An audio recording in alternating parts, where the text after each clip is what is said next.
ballots is something that is a deal breaker for me, Mr. Speaker, and I will certainly not be supporting this legislation. The honourable member for Moose Jaw Lake Centre Lanigan will have 5 minutes remaining for time for questions and comments when the House next turns to debate on this question. Now we're going to statements by members. Déclaration de député. The honourable member for Mississauga East.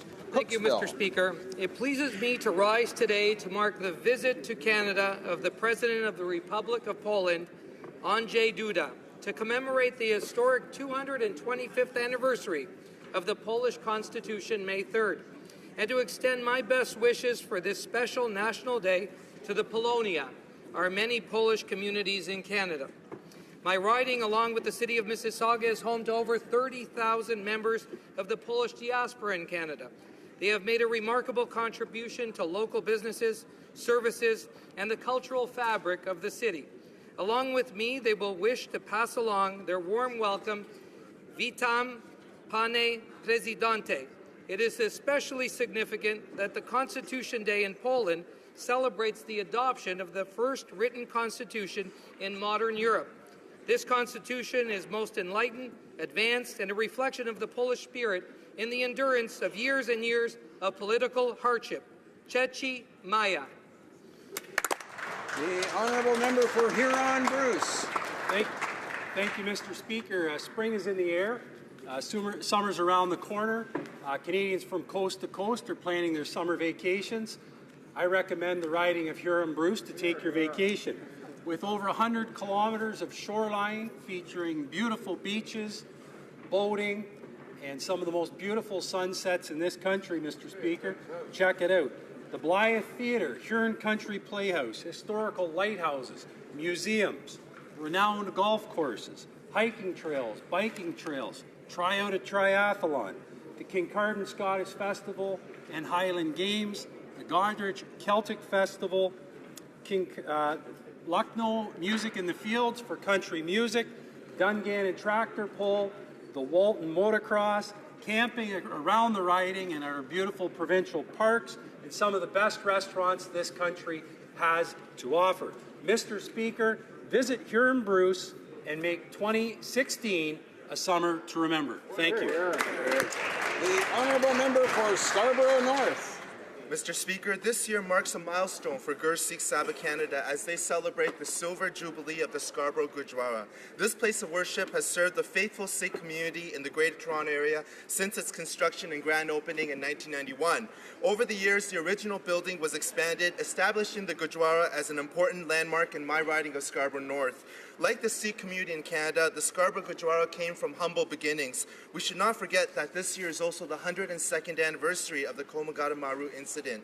As Canadians, we should all be proud of the tremendous progress and contributions made by the Sikh community. Sikhism teaches selflessness, equality, and social justice, and these are values that all Canadians can cherish and share. Congratulations to Gobinder Randhawa and the entire congregation of the Scarborough Gurdwara on their joyous 25th anniversary. Waheguru Ji Ka Khalsa, Waheguru Ji Ki Fateh.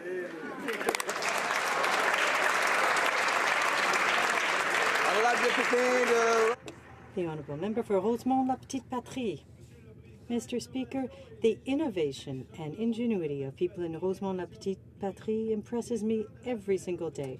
Residents of the laneway between Bordeaux and Chabot near Bellechasse have launched a unique project there, heating and cooling their homes using underground energy thanks to geothermal technology. So it's back to the earth in the city. Using geothermics or the natural heat from the center of the earth has the potential to reduce our greenhouse gas emissions and reduce electricity costs for people. It's a revolution in and of itself for renewable energy and hope for the future. I want to point out the remarkable contribution of Bertrand Fous, the mastermind behind the idea, as well as the Co-op Carbone and the Chantier de l'Économie Solidaire for their support. I also congratulate the Rosemont-La Petite Patrie district that encouraged this initiative by being among the first initial investors. I hope the federal government will respond to the call and invest, too, in this unprecedented project that moves us towards greener energy. The Honourable Member for Laval-les-Îles. Mr. Speaker, I rise today to highlight the existence of the Sainte-Dorothée Forest in my riding of Laval-les-Îles.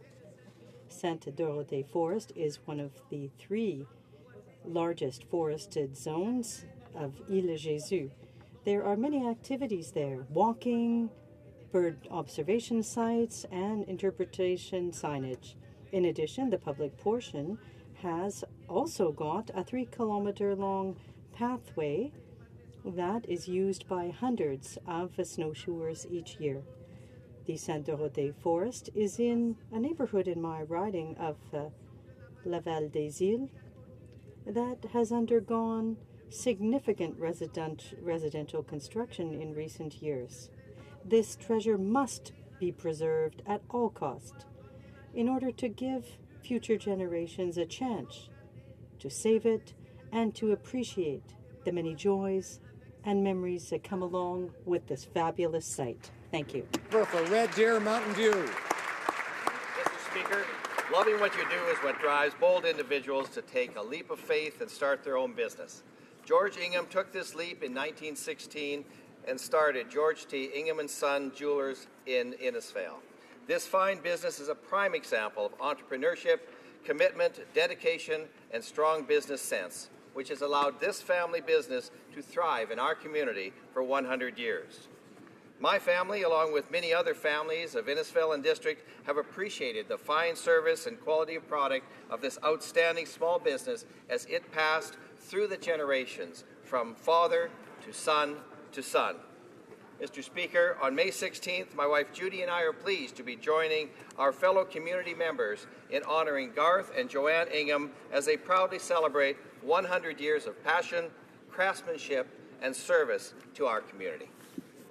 The Honourable Member, l'Honorable Député de Châteauguay-Lacolle. The Honourable Member for Châteauguay-Lacolle. Brenda. Thank you, Mr. Speaker. I rise today to pay tribute to Jacques Delisle, Mayor of Napierville, who passed away suddenly on April 15th. Jacques was a great public servant, devoted to his community and cherished by his wife, Louise Larose, and family. J'ai eu la chance de... I had the opportunity to meet with Jacques Delisle many times in recent months, and that's why it's so important to me to pay tribute to him one last time. Jacques was dedicated to his fellow citizens and to everyone around him. The development of his municipality was something he took to heart and supported the advance and completion of many lovely projects, including the indoor pool and the merger of the leisure and recreational services with Saint-Cyprien. Jacques left us far too early, but he's leaving behind him a wonderful heritage for the people of Napierville, a legacy that will last for years to come. Thank you, Mr. Speaker. For Calgary, Signal Hill. I rise today to recognize Dr. Barry Strafford, who passed away 2 weeks ago today at the age of 87. I was so pleased that I had the opportunity the Friday previous to his passing to have a chat with Barry where, like he always did, had bought a table to support the Bow Valley College fundraising scholarship luncheon. So when Barry didn't show up for work on Monday morning, everyone knew that something was wrong. Now, Barry and his wife Brenda emigrated to Canada from England in the 1950s, and tragically, Brenda was killed in a car accident in 1974. But that tragedy inspired Barry to create the Brenda Strafford Foundation, which has gone on today to be responsible for an 80-bed women's shelter for battered and abused women in Calgary, several long-term care centers, including the Wentworth Manor, which is in my riding, where actually my mother-in-law happens to reside, Mr. Speaker, but more importantly, a number of health care centers for the underprivileged in Jamaica, Haiti, and the Dominica.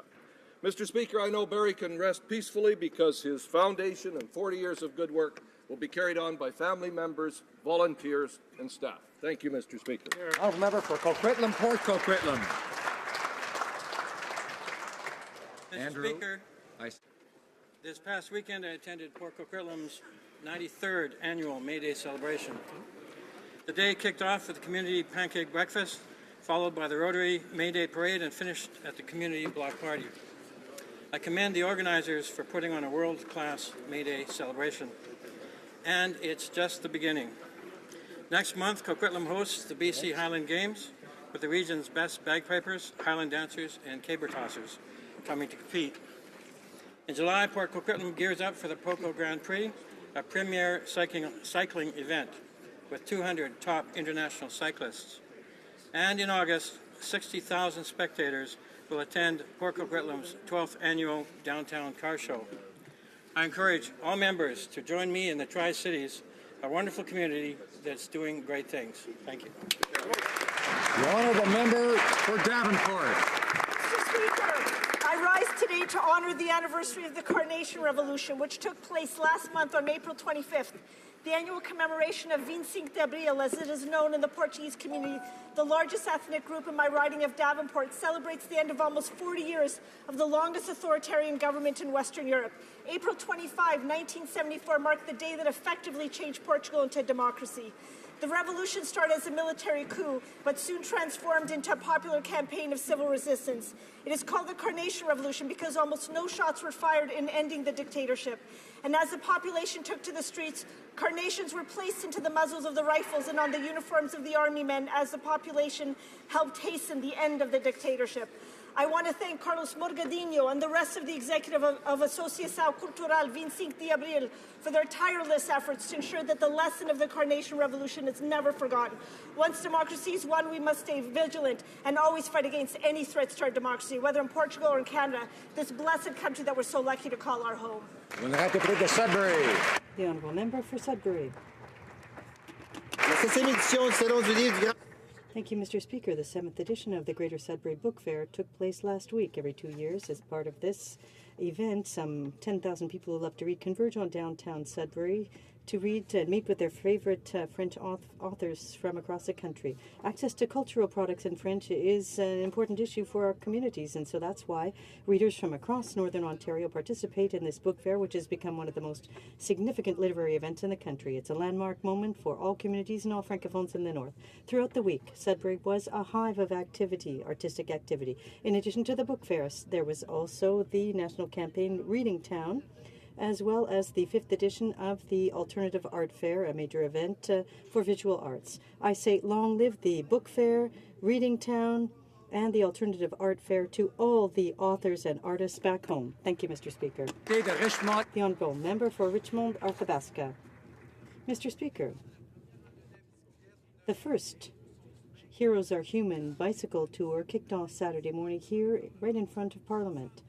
Some 100 first responders from across North America are participating in this event, which aims to raise awareness of post-traumatic stress disorder.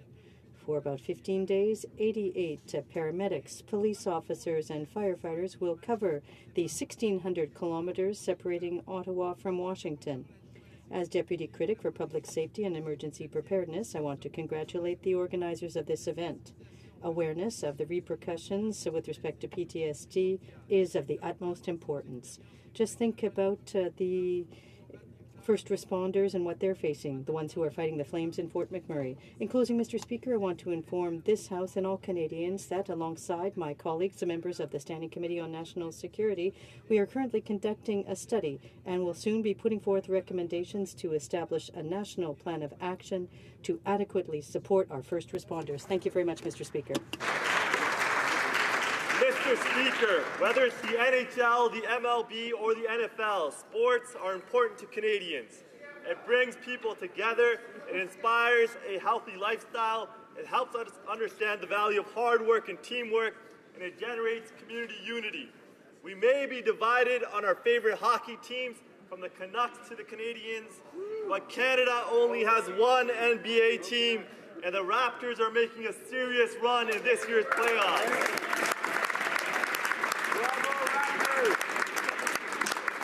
The sport of basketball is the fastest growing sport in the country. The Raptors have the best fans in the entire world, including our favorite rapper, Drake. With a crucial Game 4 tonight, I ask all my honorable colleagues to tweet "Let's go Raptors" to the Raptors and show our support. Thank you, Mr. Speaker. Let's go Raptors! The honourable member for Victoria. Mr. Speaker, on February 10th of this year, Victoria participated in a point-in-time count to assess the extent of homelessness in our community. The results are staggering. At least 1,387 people have no safe place to call home, including 223 children and youth. We're grappling with a housing and homelessness crisis. The most serious illustration at present is the tent city on the grounds of the provincial courthouse in downtown Victoria. The good news going forward is that our community has a plan, but we need federal help to make it work. The Capital Regional District has recently invested $30 million to build permanent housing and has called on the province and the federal government to do the same. Today, I am asking the government to match this commitment so we can get started this year on shovel-ready housing projects. Mr. Speaker, years of federal inaction have brought our city to its current crisis. It's now time to step up. Honourable Member for Lakeland. Mr. Speaker, yesterday was World Red Cross Day. As we salute more than 150 years of humanitarian actions around the world, I want to recognize the inspiring Canadians in Lakeland who embody the vision of the Canadian Red Cross to improve the lives of others by caring for those in need. I spent the weekend with people in wildfire evacuation reception centres. Hamlets, villages, small towns, rural people and First Nations are welcoming evacuees with open arms, offering refuge, basic supplies they didn't have time to take from their homes as they fled, and providing supplies for first responders. St. Paul, Smoky Lake, Wandering River, Boyle, and Grassland are just some communities in Lakeland assisting our neighbours in Lac La Biche and other Albertans, giving all they can to help people who have lost everything, people who have done so much for all of Canada for so long. In light of World Red Cross Day, I urge everyone to support the relief efforts for Fort McMurray in whatever way they can. It's my hope that the incredible generosity goes directly to the people affected as compassionate Canadians intend. And to those affected by the fires, keep staying Alberta strong. We're all here for you. The member for Scarborough Centre.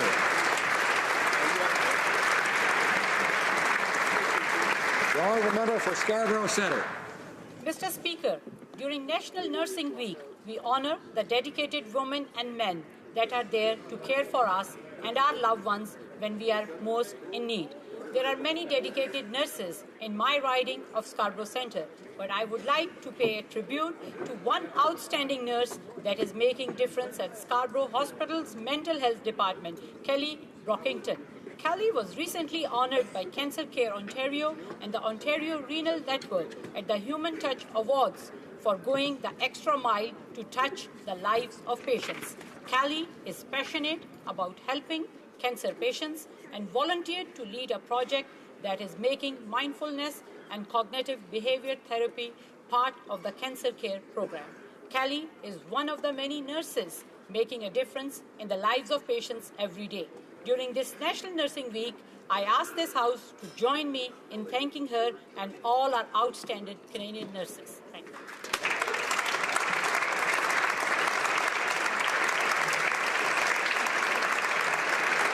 Questions orales, oral questions. The honourable member for Regina Capel.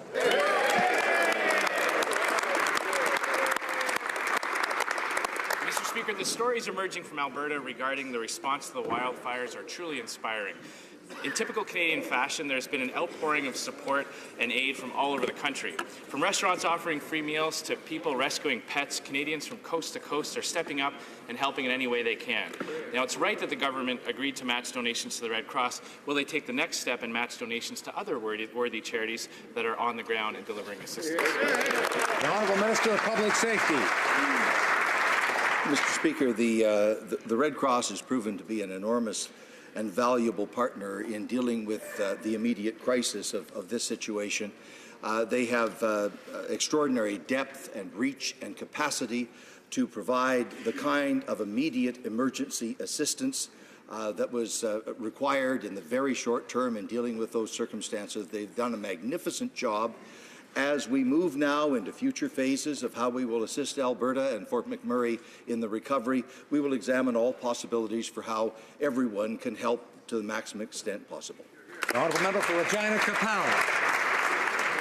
Mr. Speaker, last week the Liberals struggled to justify the Prime Minister's massive celebrity-sized entourage that accompanied him to Washington. And we all know that our relationship with the U.S. is important and that high-level visits are beneficial. And we know that there are important issues to discuss, like perhaps the energy sector. But what we can't figure out is what expertise the Prime Minister's in-laws have and why he couldn't find room for the Natural Resources Minister. Honourable Government House Leader. Mr. Speaker, my colleague knows full well that the Prime Minister's in-laws and Mrs. Trudeau herself were guests of the President of the United States at a state dinner. He should also know, Mr. Speaker, that it's the first time since 1997 that Canada has been awarded the honour of a state dinner at the White House. These members of the Prime Minister's family were part of the official delegation, and I would remind you, Mr. Speaker, that the President himself drew attention to Margaret Trudeau's presence there and her tireless work on behalf of those with mental illness. The member for Regina Capel.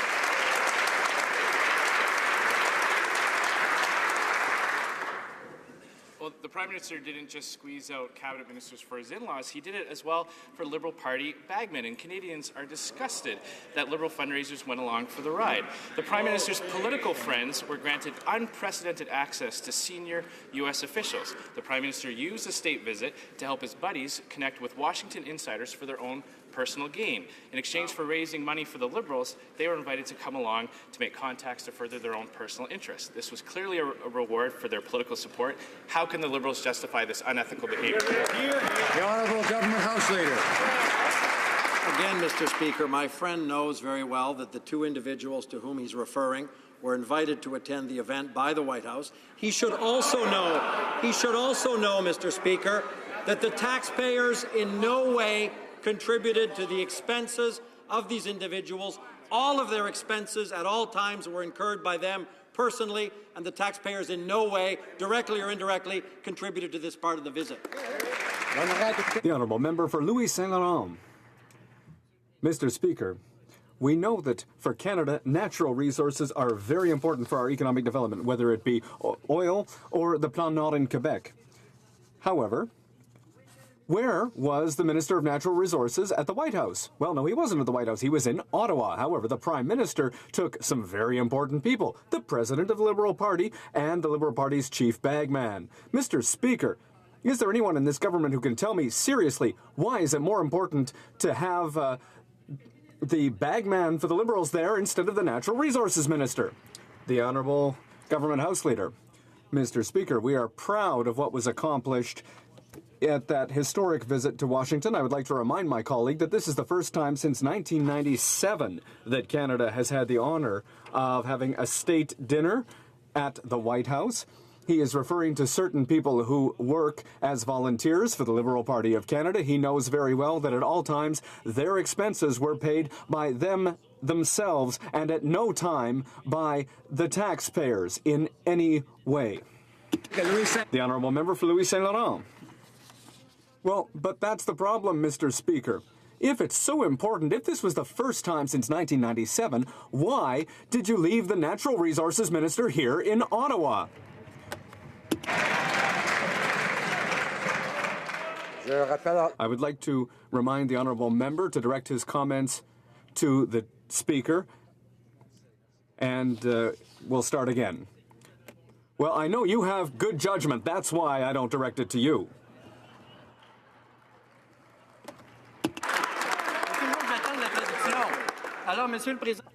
Mr. Speaker, it's a very simple question. The Minister of Foreign Affairs is there. I'd like to hear directly from him. Does he feel it was more important to have the Liberal Party's bagman there instead of the Natural Resources Minister? He was in Ottawa, but he should have been in Washington to defend Canada's natural resources sector. The Minister of Foreign Affairs. Mr. Speaker, I would like to thank my colleague for giving me the opportunity to tell him and to tell this House that thanks to the excellent work being done by the Minister of Natural Resources, we have an agreement on energy and natural resources and renewable energy with the United States. And when we had that state dinner in Washington, it was celebrated by both governments, by all representatives, and we can congratulate the Minister of Natural Resources for his excellent work. The Honourable Member for New Westminster Burnaby. Les données des Panama Papers rendu... Mr. Speaker, the Panama Papers data made accessible to the public today clearly show that Canadians are implicated, and that includes the former boss of the Parliamentary Secretary to the Minister of Heritage. The Prime Minister has said again and again that fighting tax evasion is a priority, but with the KPMG affair, no investigation, no charges. It's a joke. It's a two-tier system. What is the government waiting for? When will the government bring KPMG to justice? The Honourable Minister of National Revenue. Mr. Speaker, Canadians, middle-class Canadians, pay their fair share, but certain wealthy individuals are not paying their fair share. What I would like to tell my colleague across the way is that there are criminal cases underway, and it's not right to misinform the population, Mr. Speaker. The Honourable Member for New Westminster Burnaby.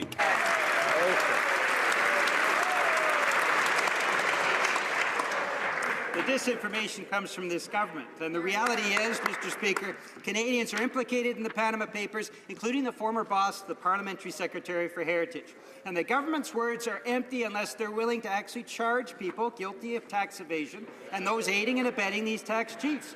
With the release today of many more names from the largest offshore tax avoidance scandal in history, why is the government still refusing to launch an investigation into the KPMG tax scandal? The Honourable Minister. The Honourable Minister of National Revenue. Mr. Speaker, as I just said, our government, in its election platform, committed to bringing to justice those who would participate in tax evasion, and there are cases underway right now. I don't understand what's so hard for my colleague across the way to understand. The Honourable Member for Churchill, Kiwatinokaski. Mr. Speaker, the government's budget bill is over 100 pages and amends 35 bills. And as they say, if it walks like a duck and quacks like a duck, then it is an omnibus budget bill. Unemployed workers in Edmonton, Southern Saskatchewan, and Winnipeg are hurting right now, and the Liberals are hiding measures they could take in this omnibus budget bill.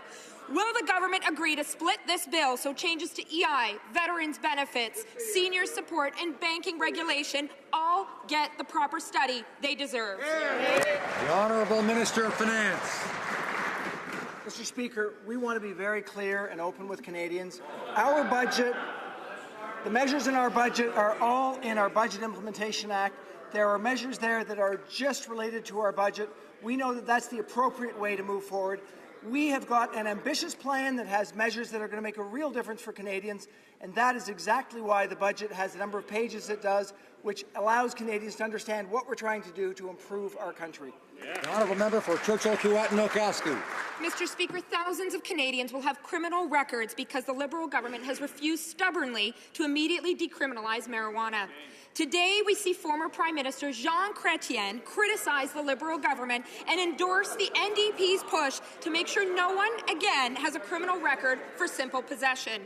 If this government can't admit that the NDP is on the right track on this issue, will they at least now not listen to Jean Chrétien and immediately decriminalize marijuana? The Honourable Parliamentary Secretary for Justice. Mr. Speaker, our government is committed to implementing a comprehensive and responsible regulatory framework for the effective control for the production, distribution and consumption of marijuana. We do not believe that decriminalization is the right thing to do, and in fact, the honourable member from Outremont in 2012, when asked if he would decriminalize marijuana, said, and I quote, "No, that would be a mistake." Mr. Speaker, the honourable member from Outremont was right in 2012. It's still a mistake, and we are going to do the job right. The honourable member for Red Deer, Lacombe. Mr.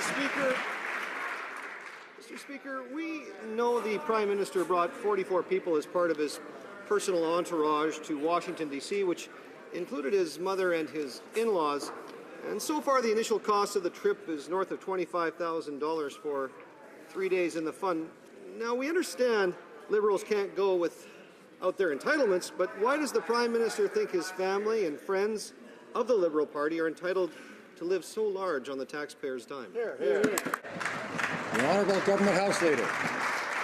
Mr. Speaker, as the Prime Minister has said a number of times, and I said a few minutes ago, this was a historic visit to the United States, the first opportunity since 1997 for a Canadian Prime Minister to be received at a state dinner. Significant progress was made on important issues to Canadians like climate change, Mr. Speaker, like pre-clearance at the border, like a shared vision of growing the trade between Canada and the United States. We're proud of the Prime Minister's visit to Washington, and Mr. Speaker, we'll make no apologies for defending Canadian interests in the United States. The honourable member for Red Deer Lacombe. It's too bad there was nobody there to lobby for Keystone XL. But, Mr. Speaker, we know that the honeymoon is over and it's time for the Prime Minister to start taking his responsibilities to the Canadian taxpayer seriously, which is not exactly easy for someone who's never had to work a day in his life. So taxpayers do work hard every day. They don't want to see entitled Liberals taking lavish trips with VIP access for their friends and family. So why does the Prime Minister think that he's entitled to squander taxpayers' dollars in this way? Honourable Government House Leader. Mr. Speaker, just because my friend across the aisle keeps repeating the same phrase doesn't necessarily make it accurate. He knows very well, Mr. Speaker, that this government has been open and transparent with respect to all expenses, and he also knows that the individuals that he was referring to, but he doesn't have the guts to name, traveled to Washington on their own expense, and the taxpayers assume none of those costs. The honourable member for Lévis-Lotbinière. Mr. Speaker, recently we learned that the official delegation who accompanied the Prime Minister to Washington was particularly extravagant. Several highly placed Liberals and even the Prime Minister's mother were on the trip at taxpayers' expense.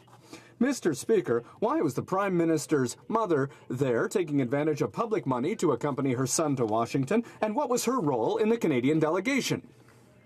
The Honourable Government House Leader.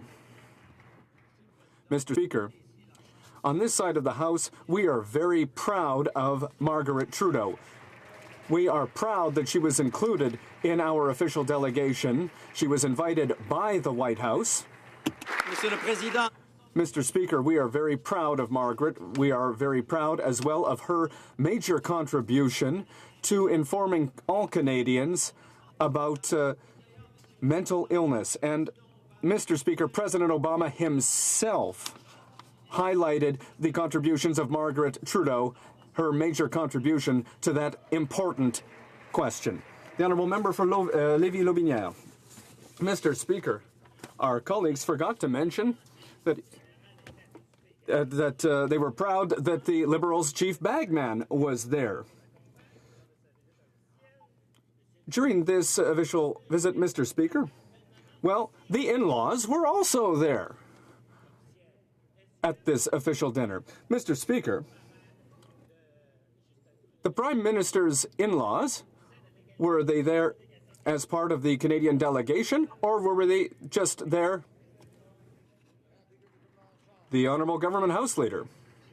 Mr. Speaker, my colleague knows very well that the parents of Ms. Gregoire Trudeau were also invited to the official dinner by the White House, an honor that Canada, by the way, hadn't received since 1997. And I have to say, Mr. Speaker, that we are extremely proud of this major visit to Washington and of what was accomplished by the Prime Minister and by several ministers at that historic visit. Harry Innisfil. Mr. Speaker, last week Canadians found out that the Prime Minister's nannies will cost taxpayers over $100,000 a year. So he gets this child care benefit while every other Canadian has to fight to pay their own way for child care. When asked, the parliamentary secretary to the Leader of the Government answered that the Prime Minister needed these nannies. Yet the Prime Minister campaigned successfully against this. So, Mr. Speaker, the question is a simple one. Why does the Prime Minister feel he's entitled to taxpayer-funded nannies? Right on. Honourable Government House Leader. Mr. Speaker, the Prime Minister has addressed this very issue on a number of occasions in this House and again earlier today. The Prime Minister has a young family, 3 young children. With the nature of his responsibilities, Mr. Speaker, it is not inappropriate that 2 household staff, in addition to performing other duties, also act as secondary caregivers for the Prime Minister's family. Mr. Speaker, every Prime Minister's family has different needs and different circumstances, and the allocation with respect to our Prime Minister's family and the expenses of the House are entirely appropriate. The member for Barrie Innisfil. Speaker, it's hard to believe that they're justifying the fact that the Prime Minister of Canada is getting 12 times more than the average Canadian with 3 kids will be getting under their Liberal childcare plan. Mr. Speaker, last fall the Prime Minister said millionaires like him don't need taxpayers' help for childcare. Now he thinks it's fine to take money from hard-working middle-class mom and dads so that they can get special privileges. Mr. Speaker, why does the Prime Minister think he's entitled to Canadians paying over $100,000 a year for childcare while every other Canadian struggles to pay on their own? The Honourable Government House Leader. Mr. Speaker, that's exactly the same question that member posed in the previous question, so I'll give him exactly the same answer. It's no surprise, Mr. Speaker, that the Prime Minister has 3 young children. And given the nature of his responsibilities, we think it's appropriate, Mr. Speaker, that 2 household staff, in addition to other responsibilities in the House, also act as secondary caregivers for the Trudeau children. All of the expenses of our Prime Minister and his family with respect to household staff, Mr. Speaker, are appropriate. There's a little too much noise. I want to remind members that we each speak when we're recognized. We speak one at a time. Besides, the folks out in TV land can't hear you unless the microphone's on in front of you. So keep that in mind. The honourable member for Saskatoon West. Thank you, Mr. Speaker. During the campaign, the Liberals made a solemn promise to save home mail delivery. The Prime Minister himself said, and I quote, "We are committed to restoring home mail delivery." Seniors and Canadians living with disabilities have been counting on this government to deliver on their promise. Instead, the minister is now saying that everything is on the table. Meanwhile, Canada Post is raking in the profits. There is no excuse for this betrayal. So why are the Liberals breaking their promise to Canadians? Minister of Public Services and Procurement.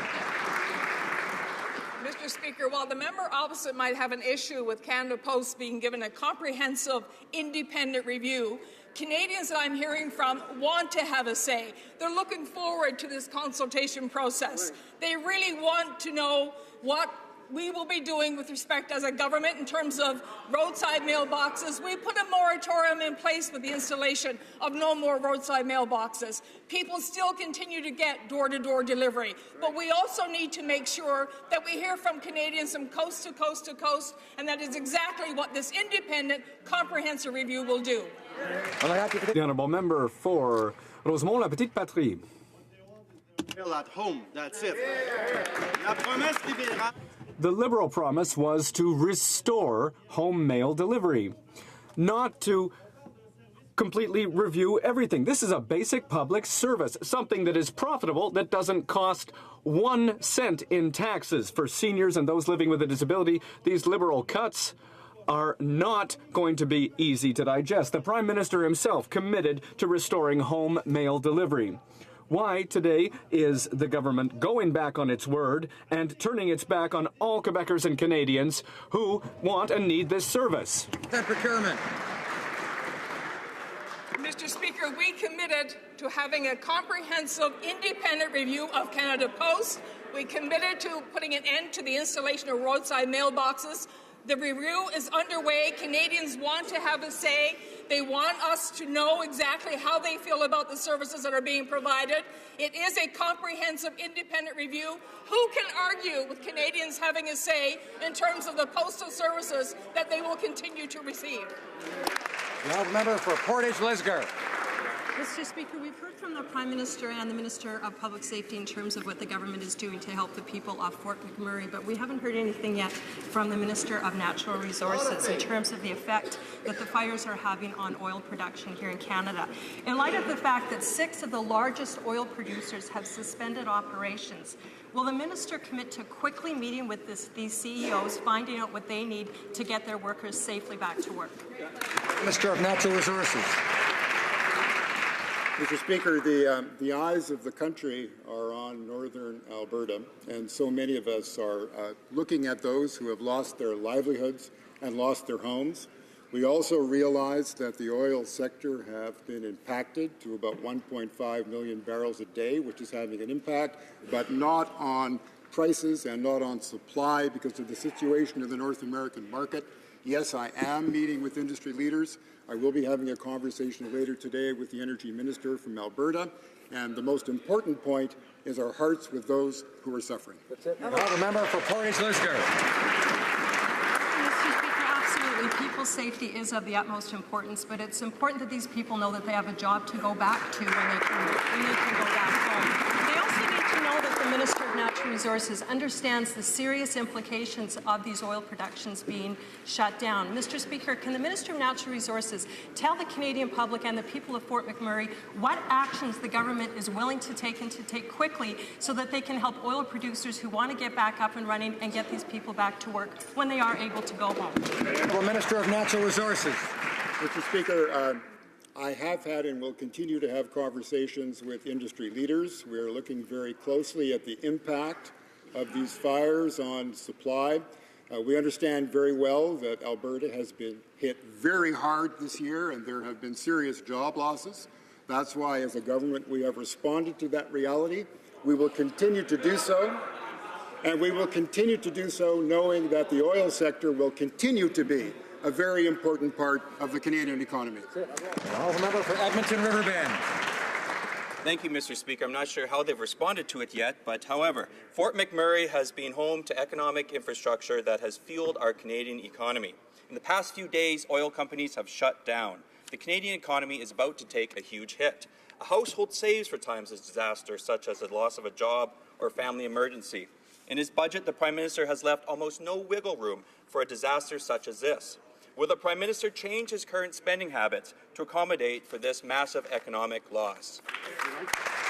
The Honourable Minister of Natural Resources.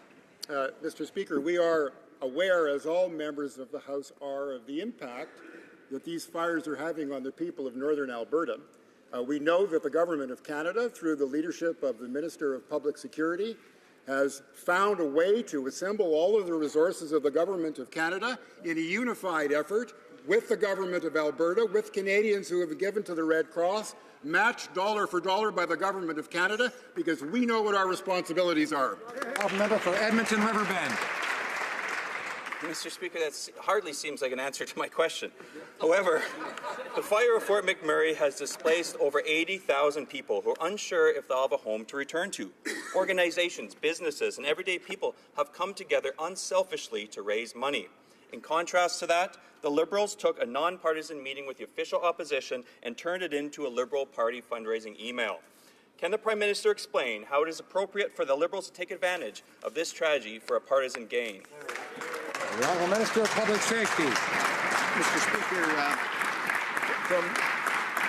from the very beginning, Mr. Speaker, the Government of Canada has been backing up the Government of Alberta every step of the way, together with all the first responders, all the private sector organizations, the Red Cross, to make sure that every conceivable support was put at the disposal of Fort McMurray and the people of Alberta. The Government Operations System, the Government Operations Centre has been on the job from day one, and every agency and department of this government has been thoroughly engaged to make sure that all Canadians stand together, and surely it's a time for that, not that. The Honourable Member for Cowichan, Malahat, Langford. After promising to clean up Liberal patronage scandals, the Conservatives decided rewarding bagmen and donors was the way to go. 80% of the CBC's board, all previous Prime Minister's appointees, are Conservative donors. And just last week, one board member quit so he could run to be the Conservative Party president. The Heritage Minister promised an independent process to appoint board members at the CBC, but so far we have nothing. When will this government adopt a new, transparent and accountable process for the CBC board? Minister of Canadian Heritage. Thank you, Mr. Speaker. Thank you to my colleague for his important question. As mentioned in my mandate letter, we will make sure to propose a new independent, merit-based process, which will make sure that it will be opened and transparent in order that the public, again, trust the board of CBC Radio-Canada. Thank you. The Honourable Member for Longueuil-Saint-Hubert. Mr. Speaker, that's all well and good, but it's a bit late for CBC in any case. Last week, a CBC board member resigned in order to become president of the Conservative Party. Are there any more who feel like launching into politics? Maybe a senator? There are plenty of Conservative senators over there. In a week's time, these people will meet to sell the Maison Radio-Canada, decide where millions in public funding will go. During the great consultations, does the minister feel it's morally acceptable that it be these Conservatives responsible for the future of our public broadcaster? The Honourable Minister. I thank my colleague for his question. We believe in the CBC. We invested $675 million over 5 years in our public broadcaster, and we are intending to reform the appointment process to ensure indeed that our administrators can be appointed openly, transparently, and in a merit-based process. Thank you, Mr. Speaker. Today our thoughts and prayers are with the people of northeastern Alberta. The support of surrounding communities and the tireless work of public safety officials, including first responders, deserves nothing but the praise. As a government, we also have a responsibility. I know the Prime Minister and the ministers have announced numerous measures to help support the people and the region. My question is to the Minister of National Revenue: what other measures are being put in place to help the people of northeastern Alberta? Minister of National Revenue. Mr. Speaker, I thank my colleague for his question. The safety and security of people affected by the forest fires in Alberta is our main preoccupation.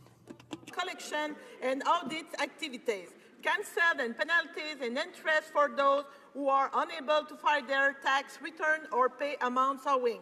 And is working with Canada Post to ensure that taxpayers expecting a tax refund or benefit payment have secure access to their mail. Thank you, Mr. Speaker. The honourable member. The honourable member for South Surrey White Rock. Great. Thank you very much, Mr. Speaker. The only reference to P3 Canada in Bill C-15 states that the Minister of Infrastructure can dispose or sell off assets and shares of P3 Canada. Yet when I was in the House last week, asked whether the Minister plans to sell off P3 Canada, he refused to answer the question. So, Mr. Speaker, I will ask it again. Will the Minister of Infrastructure tell this House, are the Liberals planning to sell off this Crown Corporation, yes or no? Minister of Infrastructure and Communities. Mr. Speaker, we have no intention of changing the mandate of P3 Canada or selling off the assets of P3 Canada. We respect the local autonomy. We respect the decision of the local councils, how they procure their infrastructure and how they build the infrastructure that they do on behalf of their communities, and we will continue to respect that. An honourable member understands that. As a former mayor, that's what she requested in the past, and that's what we have delivered on behalf of mayors across the country. Member for South Surrey White Rock. Thank you very much, Mr. Speaker, and that wasn't my question. But, Mr. Speaker, last week the Minister of Infrastructure stated, and I quote, "I feel confused because there are so many buckets of infrastructure money within the federal government." Now, although the minister is confused, they clearly have the money. So amongst his many buckets of money, where is the $1.25 billion Conservatives left for P3 Canada that is not mentioned in the budget? Honourable Minister of Infrastructure and Communities. Well, Mr. Speaker, the amount that honourable member is referring to is within P3 Canada, and that's where it should be, and that's where it is now, right? And the buckets that member have reference to are actually created by the previous government in multiple areas that we are trying to actually put together so we can deliver results to Canadians in the way that Canadians expect us to do so, to deliver the kind of infrastructure they need for public transit, for social housing, for green infrastructure to build strong, sustainable communities. Mr. Speaker. The honourable member for Abbotsford. Following the UN Climate Change Conference, I asked the Liberals about the cost for each one of the hundreds of Canadian delegates who were flown to and lodged in Paris on the taxpayers' dime. At the time, the minister provided a list of expenses for each delegate, but refused to identify the name of each. So I followed up with a further written request for the identity of the delegates. This time, the minister provided the names without attaching the expenses for each. Canadians smell something fishy, Mr. Speaker. What is the government hiding? The Honourable Parliamentary Secretary to the Minister of Environment. Thank you, Mr. Speaker. Mr. Speaker, I think it's fair to say that the Canadian delegation to COP21 had an enormous impact. In fact, the American delegation noted that the Canadians in Paris were extraordinarily effective. Our delegation was inclusive. We included youth, First Nations and Indigenous communities, business people, social service organizations to start the process of developing a pan-Canadian consensus on the need to address climate change, and that is what we are continuing to do in our work with the provinces. Thank you very much. The honourable member for Abbotsford. Well, Mr. Speaker, when I first asked the minister for a list, it had 155 delegates on it. The second list, only 121 names. So what happened to the missing delegates? I remind the minister that her mandate letter says, and I quote, "We have committed to set a higher bar for openness and transparency in government," end quote. Yet the minister refuses to tell us what this Paris vanity trip cost Canadians.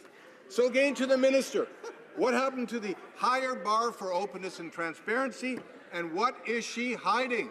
The Honourable Parliamentary Secretary. Mr. Speaker, I would start by welcoming the honourable member to the delegation that he actually attended in Paris. It was a delegation that actually was extraordinarily effective. It looked to bring together Canadians around a critical issue that we all know needs to be addressed. It is something that we continue to work on, and we will continue to work on in partnership with other members of this House. The honourable member for South Okanagan West Kootenay. Mr. Speaker, the Prime Minister and his cabinet have spent a lot of time south of the border, yet we haven't seen real action on some of our biggest challenges. Softwood lumber is a crucial industry employing thousands of Canadians. The existing softwood lumber deal has expired, and Canadian companies could face massive duties and job losses. With the government's 100-day clock ticking down, when will they tell Canadians what they're doing to negotiate a new agreement and protect these jobs? Minister of International Trade. Mr. Speaker, our government and I personally are very aware of the importance of the softwood lumber issue, and we are very focused on it. On Friday, I spoke with my U.S. opposite number, Mike Froman, the USTR, about this specific issue, and later this afternoon I'm going to speak with Steve Thompson, the BC Minister of Forestries, again about this issue. We are negotiating hard, and on the state visit, I'd like to remind members that one of the things that we secured is a statement by President Obama in public in the Rose Garden about the importance he personally attaches to a soft... The honourable member for Jonquière. Thank you, Mr. Speaker. A statement is not enough. While we're halfway to the deadline, the Liberals set themselves to negotiate a new softwood agreement. Negotiations have stalled. We have heard that the United States want to impose quotas again, and that after Canada fought for years before the courts and tribunals to have them set aside. The forestry industry represents more than 60,000 direct jobs in Quebec, including 6,000 in Saguenay-Lac-Saint-Jean.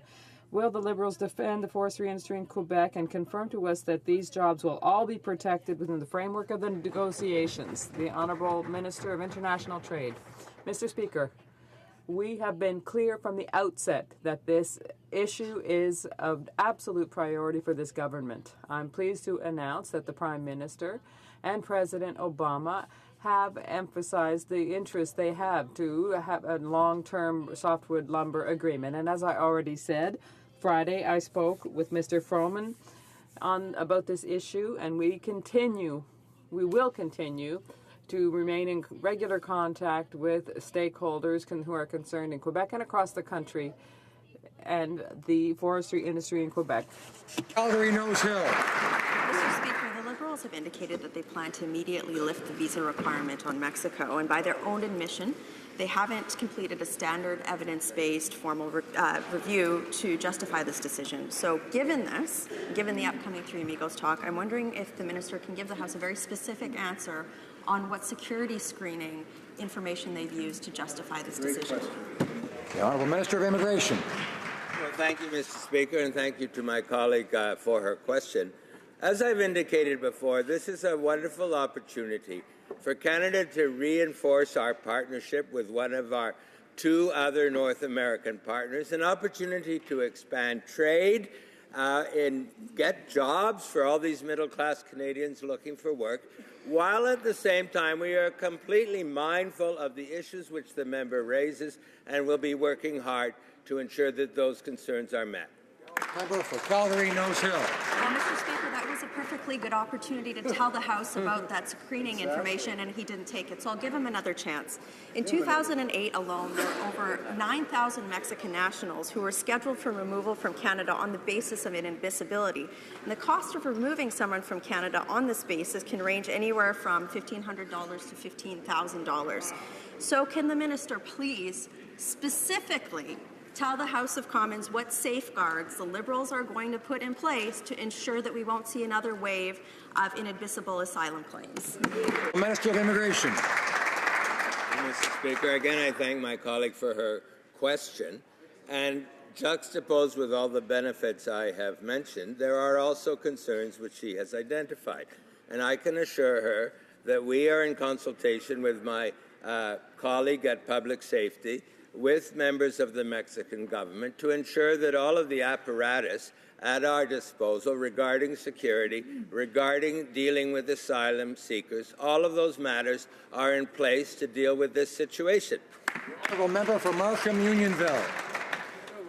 Mr. Speaker, the Liberals have promised to remove the visa requirement on Mexico.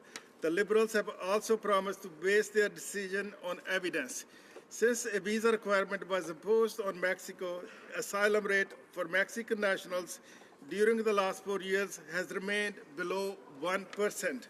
In 2008, prior to the imposition of visa, asylum rate was above 25%.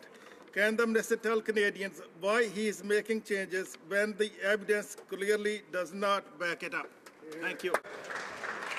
The Honourable Minister of Immigration. Well, Mr. Speaker, the evidence clearly does back up the fact that Mexico is an extremely important friend and trading partner, our second partner in North America. The evidence does back up the terrific importance of tourist dollars from Mexico, which were largely lost as a consequence of this action by the previous government. And the evidence does back up the actions that we are taking to mitigate and deal with the concerns that the member has raised. The Honourable Member for Etobicoke Lakeshore. Mr. Speaker, the terrible tragedy in northern Alberta has raised concerns in regards to the strength and resiliency of the oil and gas sector in Canada going forward. As chair of the Natural Resources Committee, I know all parties believe in the importance of those industries and want to work together on this file. Could the Minister of Natural Resources please tell this House how it plans to support the sector during this difficult time? Minister of Natural Resources. Thank you, Mr. Speaker, and I would like to thank my honourable friend for a kinder, gentler way of posing a question that I've had to answer earlier on. We are working closely with industry and our government partners to protect critical infrastructure, minimize risk. Order. I'm having trouble hearing the answer to the question. I'm going to let the Minister wrap up. Let's all listen carefully. Mr. Speaker, our government understands the important contribution of the oil and gas sector to Canada's economy, workers, and local communities. We will continue to provide support to the sector and the region to support the recovery from this tragic event. Member for Leeds, Grenville, Thousand Islands, and Rideau Lakes.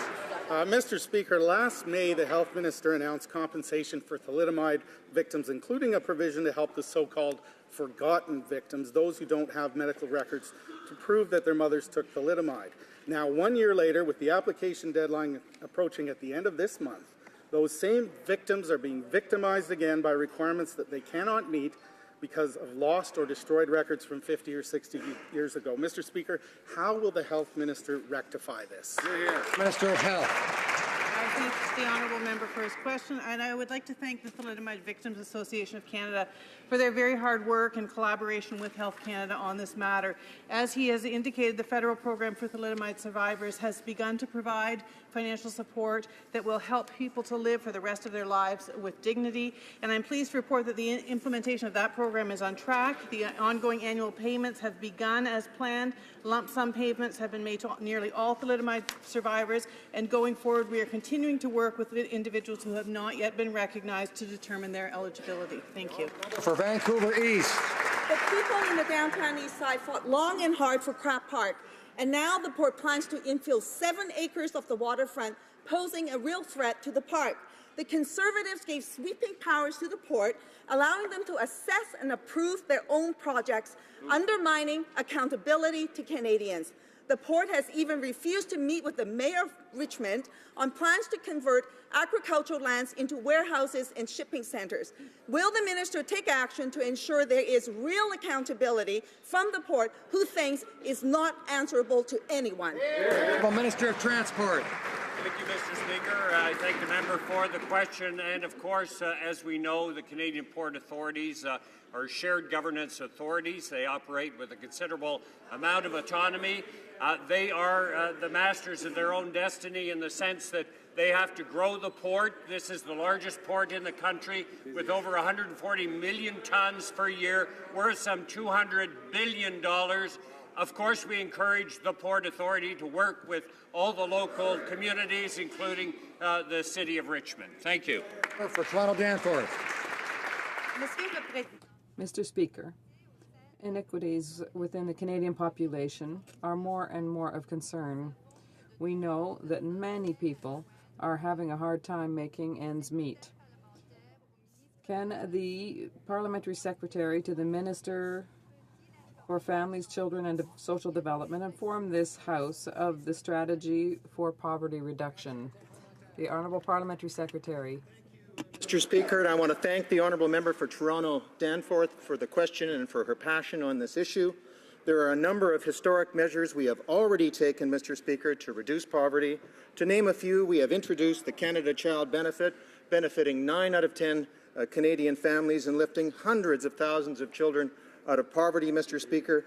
There will be an increase in the GIS for low-income seniors, benefiting 900,000 seniors to ensure that they can retire in dignity, Mr. Speaker.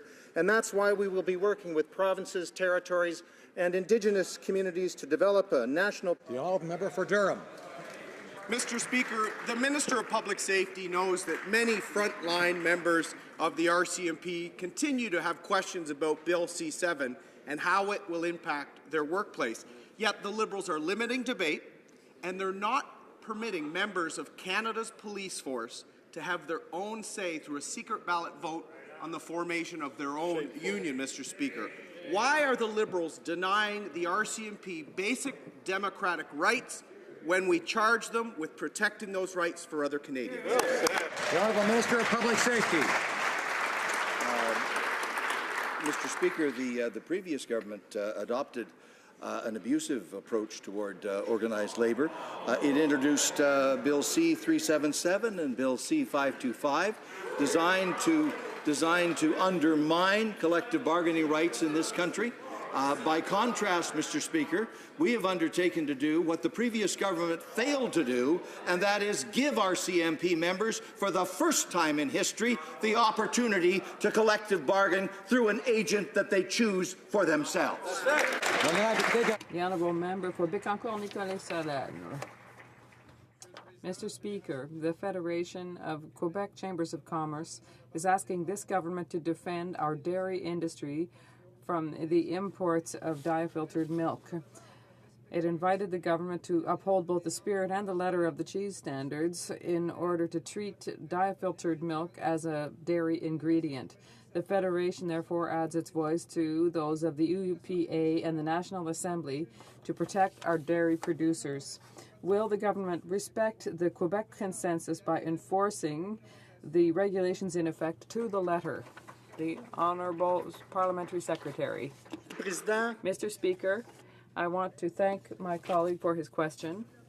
As we mentioned several times, we are fully aware of the concerns of the industry regarding diafiltered milk and cheese production. This is why I want to remind, as we did last Tuesday, that we committed to consulting over the next 30 days all of the dairy industry in order to find a sustainable solution for the entire sector. Thank you, Mr. Speaker. The Honourable Member for Rivière-du-Nord. Mr. Speaker, after environmental groups, citizens groups, students groups, unions, academics, indigenous movements, political parties, and all kinds of activists, it is now the turn of the Union des producteurs agricoles to say it is against the Energy East pipeline project. At this point, it's no longer just opposition to Energy East.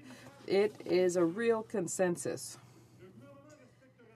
Will the government respect the Quebec consensus by putting an end to, with no delays and unequivocally, an end to the Energy East project? The Honourable Minister of Natural Resources. That project application has not yet been received by the National Energy Board, but a member of the House wants us to pronounce judgment on it before the regulator has even seen it.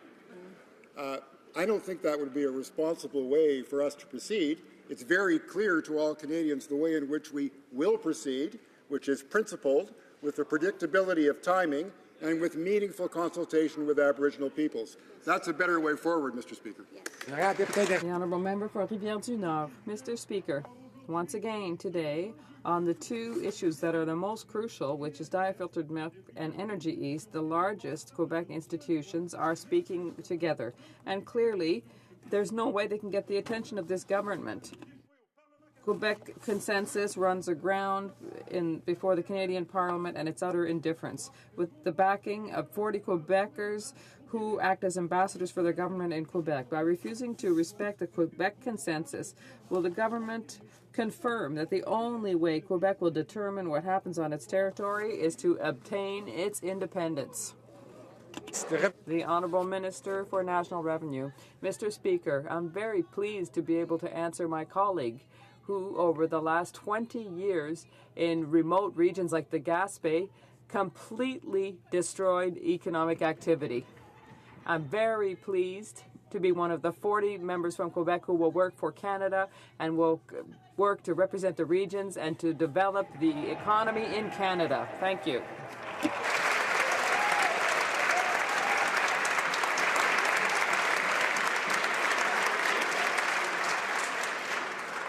This will conclude question period for today.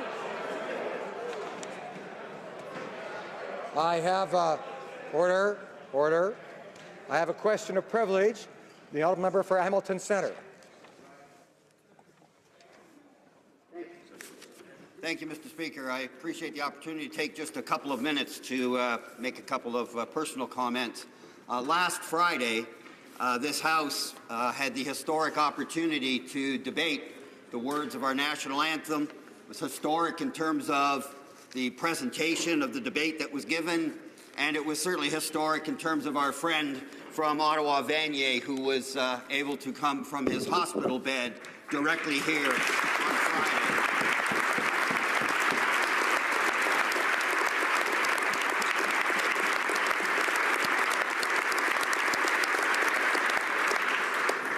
That alone warrants a special recognition, in my opinion, Speaker. But what I really wanted to point to was the camaraderie that day. We all know the partisan fighting that we have every day. It's part of what we do. But we do have the ability to rise above that. And when we do, it's important to underscore it. And that's what this moment is. I want to thank my colleagues.